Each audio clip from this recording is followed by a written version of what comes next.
नमस्कार मित्रांनो, मन धागा धागा जोडते नवा या मालिकेच्या येणाऱ्या काही भागांमध्ये आपल्याला जबरदस्त असा ट्विस्ट पाहायला मिळणार आहे. मित्रांनो, सुखदाच्या मनातील राजकुमाराचं सत्य समजल्यानंतर आनंदीच्या मनामध्ये कोणत्या प्रकारचा गैरसमज निर्माण होईल हे आपल्याला या व्हिडिओमध्ये पाहायला मिळणार आहे. त्यासाठी हा व्हिडिओ शेवटपर्यंत नक्की पहा. आत्तापर्यंत आपण पाहिलं होतं की मानवता आधार आश्रमामध्ये काम करणारी कल्याणी म्हणजेच आनंदी असते आणि आनंदी सुखदाच्या मानवता आधार आश्रम यामध्ये काम करत असते. आता सुखदाने आनंदीलाच आपली मोठी बहीण मानलेलं असतं आणि म्हणूनच ती तिला कल्याणीताई असं नावाने हाक मारत असते. आता आपल्या मोठ्या बहिणीला आपली सुखदुःख सांगावीत, आपल्या मनातील गोष्ट शेअर करावी यासाठी सुखदाने आनंदीला फोन केलेला असतो आणि आनंदीला म्हणजेच कल्याणीला ती म्हणते की माझ्या आयुष्यातील खूप महत्त्वाच्या गोष्टीबद्दल मला तुझ्याशी बोलायचं आहे. तर आनंदी म्हणजेच कल्याणी सुखदाला विचारते, सुखी आता काय झालंय? तुझ्या स्वप्नातला पांढऱ्या घोड्यावरून जाणारा राजकुमार तुला सापडला आहे का? तर सुखदा म्हणते, ताई अगं असं काहीच नाही. तर आनंदी म्हणते, मग कसं आहे? कारण सुखी तुझ्या आत्ताच बोलण्यातून मला असं जाणवत आहे आणि आजकाल तू मला फोनही कमी करत आहेस, म्हणजे नाशिकमध्ये जाऊन काहीतरी वेगळं नक्कीच घडलं आहे. तर सुखदा म्हणते, हो ग ताई, असंच काहीतरी आहे, परंतु असं मलाच वाटत आहे. आता त्या व्यक्तीला माझ्याबद्दल प्रेम वाटत आहे की नाही मला खरंच माहीत नाही, परंतु खरंच मी त्या व्यक्तीला माझ्या स्वप्नातला राजकुमार मानत आहे. तर आनंदी विचारते, सुखदा आता त्याचं नाव काय आहे ते तू मला सांगणार आहेस की नाही? तर सुखदा म्हणते, ताई मी तुला नाव सांगणारच आहे. असं म्हणत सुखदा नाव सांगणारच तेवढ्यातच सार्थक अचानक सुखदाच्या समोर येतो आणि म्हणूनच सुखदा आनंदीला खडूस असं नाव सांगते. तर आनंदी म्हणते की हो, परंतु मी त्याचा तुला स्वभाव विचारला नाहीये, तर नाव विचारलं आहे. तर सुखदा म्हणते की हो, मी त्याला खडूस असंच नाव ठेवलं आहे. आता सुखदा आनंदीला म्हणते, कल्याणीताई तू एक काम करशील का? त्याच्यासोबत बोलतेस का? असं म्हणत ती सार्थक जवळ फोन देते. परंतु त्याच वेळी आनंदीला आश्रमामध्ये काही महत्त्वाचं काम येतं आणि म्हणून आनंदी न बोलताच तिथून निघून जाते. आता सार्थकचं आनंदीशी बोलणं राहूनच जातं. तर सुखदाचे वडील आनंदीला म्हणतात, कल्याणी नाशिकमध्ये खूप मोठा इव्हेंट आहे आणि त्या इव्हेंटमध्येच आपल्या या आश्रमाला ग्रँड मिळू शकते आणि त्या कार्यक्रमासाठी जायचं आहे. हे ऐकल्यानंतर आनंदीला धक्काच बसतो आणि आनंदी विचारते, नाशिक? तर सुखदाचे वडील म्हणतात की हो, नाशिकमध्येच इव्हेंट आहे आणि या इव्हेंटसाठी तुला जायचं आहे. आता आनंदीला जायचं हे म्हटल्यानंतर आनंदीच्या पायाखालची जमीनच सरकते आणि आनंदी विचार करू लागते. तर सुखदाचे वडील विचारतात, काय झालं? कारण या इव्हेंटसाठी आम्ही तुझी निवड केली आहे. तर आनंदी म्हणते की काहीच नाही. आता आनंदीला काय सांगावं काहीच कळत नसतं, कारण आनंदीने सगळं सत्य त्यांच्यापासून लपवलेलं असतं आणि आपली नवीन ओळख निर्माण केलेली असते, ती म्हणजे कल्याणी.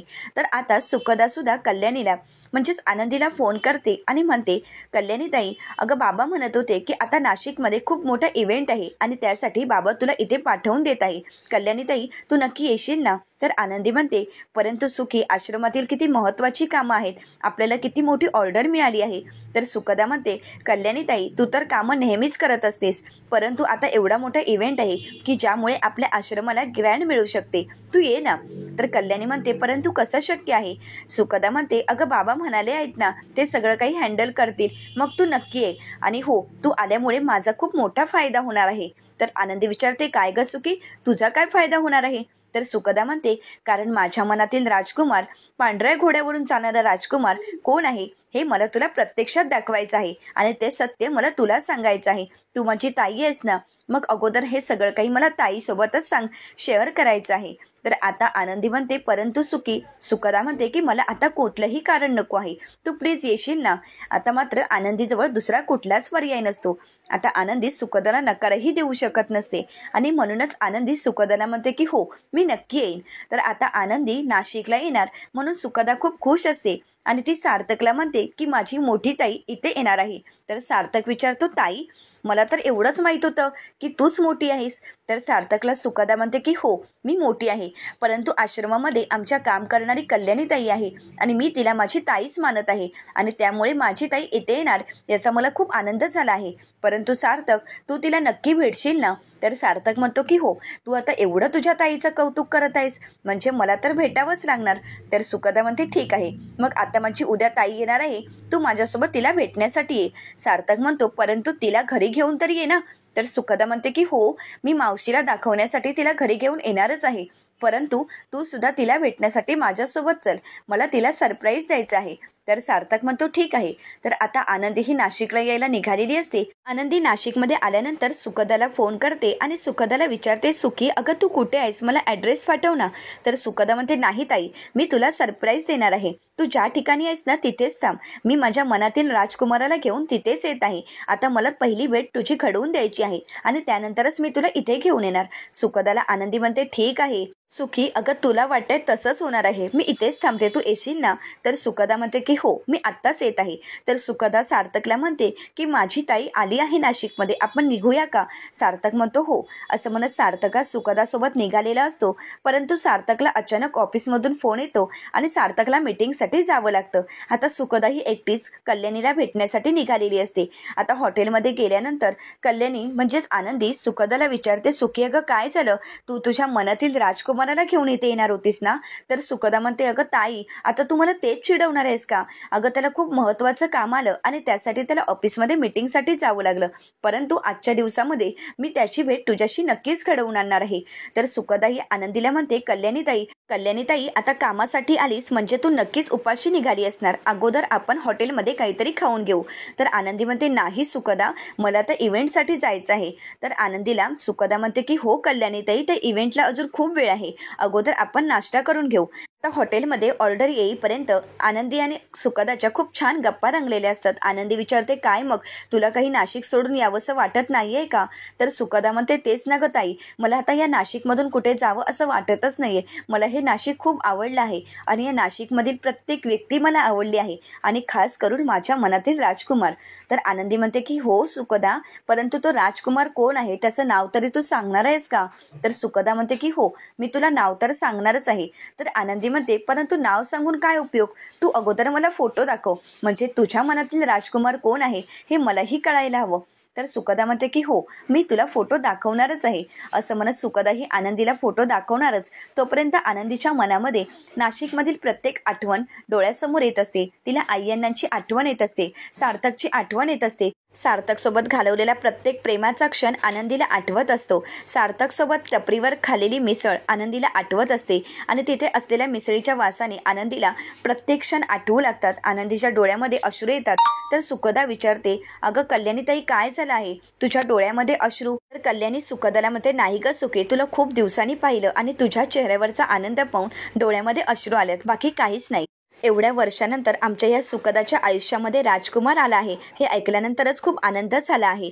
तर सुखदा ही आनंदीला म्हणते, कल्याणीताई, तू नेहमीच दुसऱ्याच्या सुखाचा आणि दुसऱ्याच्या आनंदाचा विचार करतेस, अगं तू स्वतःच्या आनंदाचा कधीतरी विचार कर ना. तर आनंदी म्हणते, आता सुखदा, तू माझं कौतुक करणार आहेस का. मी तुला काय सांगितलं आहे, मला अगोदर तुझ्या स्वप्नातील राजकुमाराचा फोटो दाखव.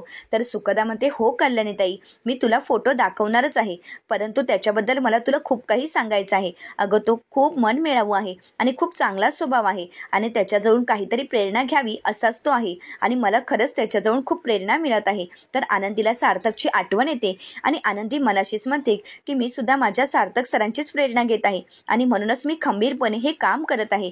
तर सुखदा म्हणते, हा बघ, हा माझ्या मनातील राजकुमार. असं म्हणत सुखदाने सार्थकचाच फोटो आनंदीला दाखवलेला असतो आणि आनंदीच्या मनामध्ये सार्थकचाच विचार चालू असतो. आता सार्थकचा फोटो पाहिल्यानंतर आनंदीला धक्काच बसतो. आता आनंदीला काय बोलावं काहीच कळत नाही. आनंदी मनाशीच म्हणते की हे नक्की काय आहे, पुन्हा एकदा नियतीने मला त्याच वळणावर आणून ठेवलं आहे का, त्याच प्रसंगाला मला सामोरं जायचं आहे का. या अगोदर सुद्धा हेच घडलं आहे. जेव्हा रेश्मा मॅडम सार्थक सरांवर प्रेम करत होत्या तेव्हा सुद्धा मी मध्ये आले आणि म्हणूनच रेश्मा मॅडम दुखावल्या गेल्यात. आणि आज जर सुखदाला कळालं की सार्थक सर माझा नवरा आहे तर सुखदाला काय वाटेल. तिच्या आयुष्यामध्ये ती नेहमीच सगळ्यांना हसवण्याचं काम करत असते, परंतु आज पहिल्यांदा तिच्या आयुष्यात एवढा छान प्रसंग आहे आणि जर तिला हे सत्य समजलं तर तिला काय वाटेल, या विचारानेच आनंदी घाबरून गेलेली असते आणि आता तिला वाईटही वाटत असतं. तर सुखदा आनंदीला विचारते, कल्याणीताई, काय झालं आहे, तू शांत का आहेस. अगं तुला फोटो मी दाखवला तेव्हापासून तू शांतच झाली आहेस आणि एवढी नर्वस का वाटत आहेस. तर आनंदी म्हणते, नाही सुखदा, असं काहीच नाहीये. तर सुखदा म्हणते, ताई अगं काय झालं, बोल ना. तर आनंदी म्हणते, नाही ग सुखदा, खरंच सांगते, काहीच झालं नाही. तर सुखदा विचारते, ताई तुला आवडला आहे का माझ्या मनातील राजकुमार. आनंदी ही सुखदाला म्हणते की हो सुखी, खरंच खूप छान आहे. आनंदी काहीच बोलत नाही. तर सुखदा म्हणते अगं ताई, अजून मी माझ्या मनातील भावना त्याला सांगितल्याच नाहीये. तर आनंदी म्हणते काय? तर सुखदा म्हणते की हो, मला लवकरच माझ्या मनातील भावना त्याला सांगायच्या आहेत. आता हे ऐकून आनंदीला खूप वाईट वाटत असतं. आनंदी मनाशीच म्हणते सुखी, मी तुला काय सांगू, तू जे काही माझ्यासमोर मांडला आहेस तो माझा भूतकाळ आहे आणि माझा भूतकाळच तू माझ्यासमोर आणला आहेस. अगं सुखी, ज्या राजकुमाराचं तू स्वप्न पाहत आहेस, ज्या राजकुमाराचं तू विचार करत आहेस, तो राजकुमार माझ्या आयुष्यातला होता. माझा नवरा आहे तो. अगं माझ्या आयुष्याचा राजकुमार होता आणि त्याचा आणि माझा संसार अगदी सुखाने चालू होता. परंतु अशी काही वादळं आमच्या आयुष्यात आली की ज्यामुळे आम्हाला वेगळं व्हावं लागलं आणि आता मला परत सार्थक सरांच्या आयुष्यात यायचं नाहीये किंवा त्यांच्या घरी किंवा या नाशिकमध्ये यायचं नाही. परंतु आता नियतीने पुन्हा एकदा इथे मला आणलं आहे. आता पुढे माझ्या नशिबात काय वाढून ठेवलं आहे मला खरंच माहीत नाही. आता सुखदा ही आनंदीला म्हणते कल्याणीताई, बस झाल्या गप्पा, आता आपल्याला घरी निघायला हवं. सार्थक आणि सार्थकच्या घरचे माझी वाट पाहत असतील आणि तू येतेस ना माझ्यासोबत? तर आनंदी म्हणते अगं कुठे? तर सुखदा म्हणते अगं सार्थकला भेटण्यासाठी आणि माझ्या मावशीला भेटण्यासाठी, माझ्या सुधा मावशीला भेटण्यासाठी तू माझ्यासोबत येतेस ना? तर आनंदी म्हणते अगं नाही. तर सुखदा म्हणते नाही कल्याणीताई, तुला यावंच लागेल. अगं तुला माहीत आहे का, सार्थकच्या घरचे खरंच खूप छान आहेत. एवढी छान माणसं मला भेटली आहेत. मी खरंच खूप नशीबवान आहे. अगं तुला माहीत आहे का, त्याची बहीण आकांक्षा अक्कू, ती मला खूप समजून घेते आणि आदर्श दादा, तो तर एकदम भावाप्रमाणे माझ्यासोबत वागत असतो. त्याचा मला पूर्णपणे सपोर्ट असतो आणि म्हणूनच मला वाटत आहे की एवढ्या छान घरात आपण लग्न करून जावं. सुधा मावशीसारखी सासू मला मिळणार असेल तर मला खरंच खूप आनंद होणार आहे. आता हे ऐकल्यानंतर आनंदीला तिच्या जुन्या आठवणी जाग्या होतात. आनंदीला खूप वाईट वाटत असतं. आनंदीला सार्थकची आणि त्यांच्या घरच्यांची खूप आठवण येत असते. परंतु आनंदी काहीच बोलत नसते. तर सुखदा म्हणते काय झालं कल्याणीताई, तू येतेस ना माझ्यासोबत? अगं मला तुझी सार्थकची भेट घडवून आणायची आहे आणि मला ओळख करून द्यायची आहे की ही माझी कल्याणीताई आहे. तर आनंदी म्हणते की नाही. अगं सुखदा, मला खरंच खूप महत्त्वाचं काम आहे आणि आता मला निघायला हवं. तुला माहीत आहे ना मी कुठल्या महत्त्वाच्या कामासाठी आली आहे. मग त्या कामासाठी मला जावंच लागणार आहे. तो कार्यक्रम खूप महत्त्वाचा आहे आणि त्या कार्यक्रमासाठी मला जायचं आहे. उगाच उशीर नको व्हायला. तर आनंदीला सुखदा म्हणते ठीक आहे, परंतु एक गोष्ट लक्षात ठेव, तू नक्की भेटशील ना सार्थकला? तर आनंदी म्हणते की हो, मी तुझ्या राजकुमाराला नक्कीच भेटणार आहे. असं म्हणत आनंदी तिथून निघून जाते. परंतु सत्य समजल्यानंतर आनंदीला खूप वाईट वाटत असतं आणि आनंदीला काही सुचत नसतं. आता आनंदी विचार करत असते की सार्थक सर सुद्धा सुखदाचा विचार करत असतील का? त्यांनी नव्याने आपल्या आयुष्याला सुरुवात केली असेल का? आता आनंदीच्या मनामध्ये असंख्य प्रश्न निर्माण होतात. आनंदीला काय करावं काहीच सुचत नसतं. आनंदी ही कार्यक्रमासाठी निघालेली असते. आता सार्थक आणि आनंदीची भेट नियती कार्यक्रमामध्येच घडवून आणेल का? आता आनंदी आणि सार्थकची भेट कशा प्रकारे होईल? सुखदाच्या समोर सत्य कशा प्रकारे येईल? आता सुखदाला आनंदीच्या भूतकाळाबद्दल समजेल का? आता सुखदाच्या समोर आनंदीचा भूतकाळ येईल का? या सर्व प्रश्नांची उत्तरं पाहण्यासाठी चॅनलला नक्कीच सबस्क्राईब करा. आजचा व्हिडिओ तुम्हाला कसा वाटला हे कमेंट करून नक्कीच कळवा. आणि हो, आजचा व्हिडिओ तुम्हाला आवडला असेल तर व्हिडिओला लाईक करायला मात्र विसरू नका. व्हिडिओ पाहिल्याबद्दल तुम्हा सर्वांचे अगदी मनपूर्वक धन्यवाद.